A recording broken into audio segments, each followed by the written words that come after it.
এই যে লাইটের ওয়্যার জয়েন দিয়েছি এটা। এগুলো কিন্তু বাইরের কান্ট্রিতে কিন্তু কস্টিপ ইউজ করে না, হ্যাঁ, আমরা কিন্তু কস্টিপ ইউজ করি না, আমরা এগুলো হিট রেঞ্জ ইউজ করি। এই যে হিট রেঞ্জ, এই যে আমার হট গান, এই যে হিট রেঞ্জ, এগুলো সব হিট রেঞ্জ বিভিন্ন কালার, আমরা কস্টিপ ইউজ করি না। এই যে ওয়্যার কানেক্ট করতেছি, দেখাতেছি আমি একটা করে দেখাতেছি, দেখছেন গাড়ি ফেলাইছি এখন এটারে।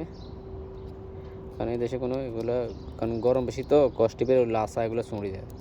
আর যেগুলো ইউজ করি হিট ট্রেন্স ইউজ করি, তাহলে এগুলো যত গরম হলে কোনো সমস্যা নেই, যত গরম পড়ো কোনো সমস্যা নেই, কোনো সমস্যা নেই। আর জয়েন আপ ডাউন দিতে হবে, জয়েন আপ ডাউন দিতে হবে, আপ ডাউন না দিলে এই যে হয়ে গেছে, দেখছেন হয়ে গেছে। এটা জিন্দিগি তো খারাপ, কারণ আমি এটা নিউট্রাল জয়েন দিচ্ছি, এখানে ফেস জয়েন দেবে, এখানে আপ ডাউন মানে জয়েন্টটা আপ ডাউন করে দিয়ে দেবো। তিনোটা একসাথে দেওয়া যেত না, কারণ অনেক সময় শর্ট হইলে পরে ফায়ার করবে পারি, আপ ডাউন করে জয়েন দিতে হবে আমারে। এই যে